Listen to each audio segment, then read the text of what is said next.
अब हम राष्ट्र के बारे में लोगों की कुछ मान्यताओं को समझने का प्रयास करेंगे। इससे हमें यह समझने में आसानी होगी कि किस प्रकार यह मान्यताएं हमारे भीतर राष्ट्रवादी भावनाओं को जन्म देती हैं, जो एक राष्ट्र के निर्माण में सहायक होती हैं। आइए बच्चों, अब हम उन कुछ मान्यताओं के बारे में जानें। साझे विश्वास।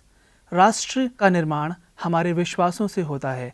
राष्ट्र पहाड़ों, नदियों और भवनों की तरह नहीं होते जिन्हें हम देख सकते हैं।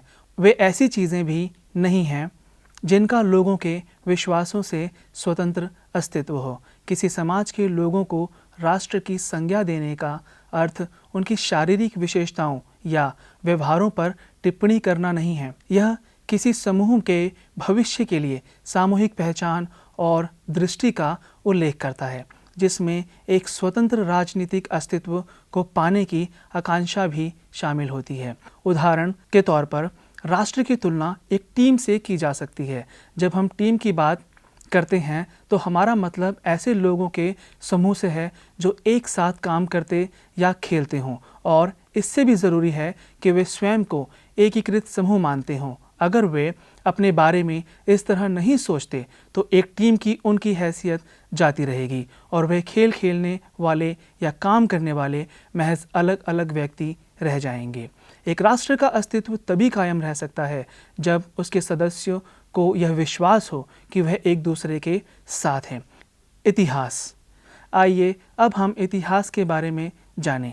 एक साझा इतिहास भी लोगों को एक दूसरे के साथ गहरे तौर पर जोड़ने का कार्य करता है।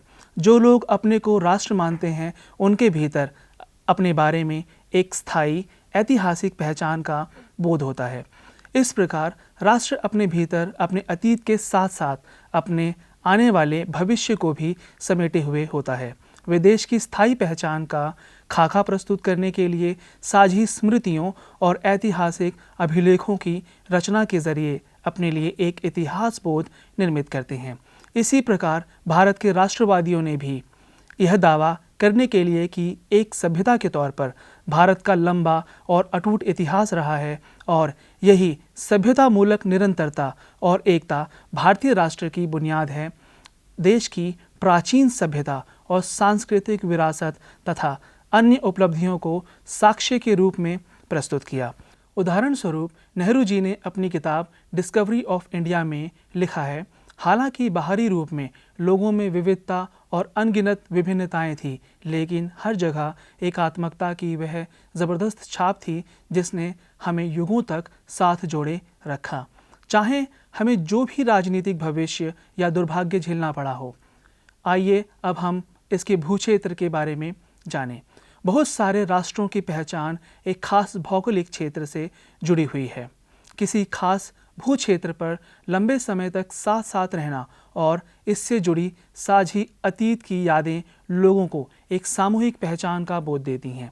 यह उन्हें एक होने का एहसास भी देती है। इसलिए यह आश्चर्यजनक नहीं है कि जो लोग स्वयं को एक राष्ट्र के रूप में देखते हैं, एक गृह भूमि की बात करते हैं। ये लोग जिस भी क्षेत्र पर अपना अधिकार जमाते हैं, जिस जगह रहते हैं, उस पर अपना दावा पेश करते हैं और उसे बहुत महत्व देते हैं।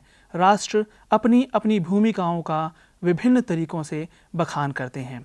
जैसे कोई इसे मातृभूमि या पितृभूमि कहता है तो कोई पवित्र भूमि। उदाहरण के लिए यहूदी लोगों ने अपने इतिहास में ज़्यादातर समय दुनिया के विभिन्न हिस्सों में बिखरे फैले रहने के बावजूद हमेशा दावा किया कि उनका मूल गृह स्थल फिलिस्तीन उनका स्वर्ग है।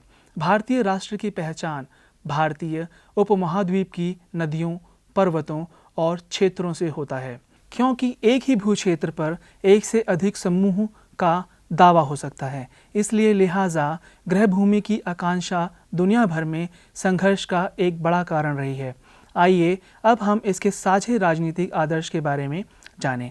हालांकि अपना भूक्षेत्र और साझी ऐतिहासिक पहचान लोगों में एक होने का बोध पैदा करने में महत्वपूर्ण भूमिका निभाते हैं, लेकिन भविष्य के बारे में साझा नज़रिया और अपना स्वतंत्र राजनीतिक अस्तित्व बनाने की सामूहिक चाहत ही वह मूल बात है जो राष्ट्र को बाकी समूहों से अलग करती है।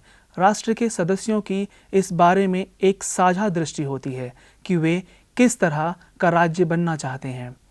बाकी बातों के अलावा वे लोकतंत्र, धर्मनिरपेक्षता और राष्ट्रवाद जैसे मूल्यों और सिद्धांतों को स्वीकार करते हैं। असल में यही वे शर्तें हैं जिसके आधार पर वे साथ साथ आना और रहना चाहते हैं।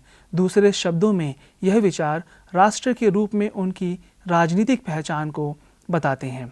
लोकतंत्र के कुछ राजनीतिक मूल्यों और आदर्शों के लिए साझी प्रतिबद्धता ही किसी राजनीतिक समुदाय या राष्ट्र का सर्वाधिक वांछित आधार होता है। इसके अंतर्गत राजनीतिक समुदाय के सदस्य कुछ दायित्वों से बंधे होते हैं। यह दायित्व सभी लोगों के नागरिकों के रूप में अधिकारों को पहचान लेने से पैदा होते हैं। अगर राष्ट्र के नागरिक अपने सह नागरिकों के प्रति अपनी जिम्मेदारियों को जान और मान लेते हैं तो इससे राष्ट्र मजबूत ही होता है।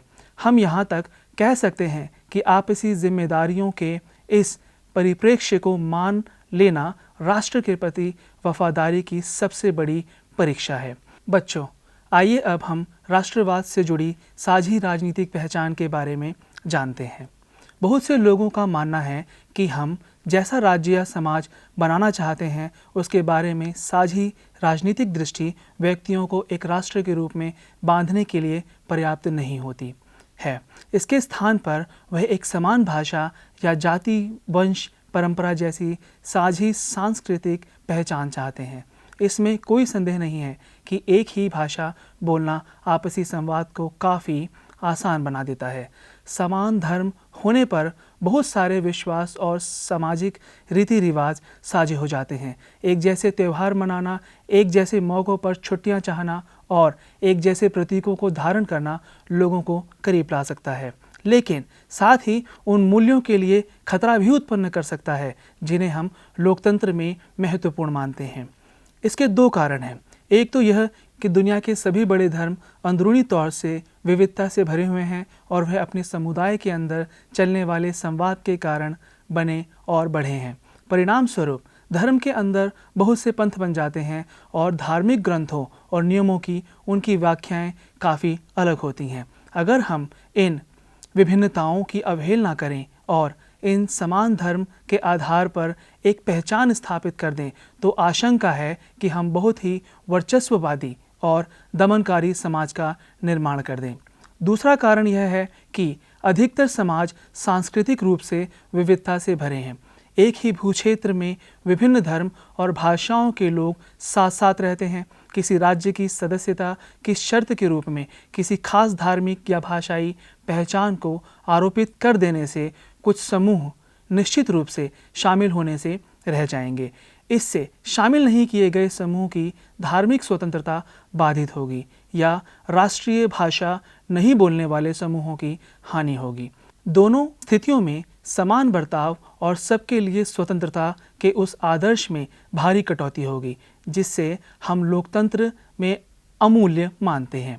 इन्हीं कारणों से यह बेहतर होगा कि राष्ट्र की कल्पना राजनीतिक शब्दावली में की जाए, ना कि सांस्कृतिक पदों में। इसका मतलब है कि लोकतंत्र में किसी खास धर्म, नस्ल या भाषा से संबद्धता की जगह एक मूल्य समूह के प्रति निष्ठा की ज़रूरत होती है। इस मूल्य समूह को देश के संविधान में भी दर्ज किया जा सकता है।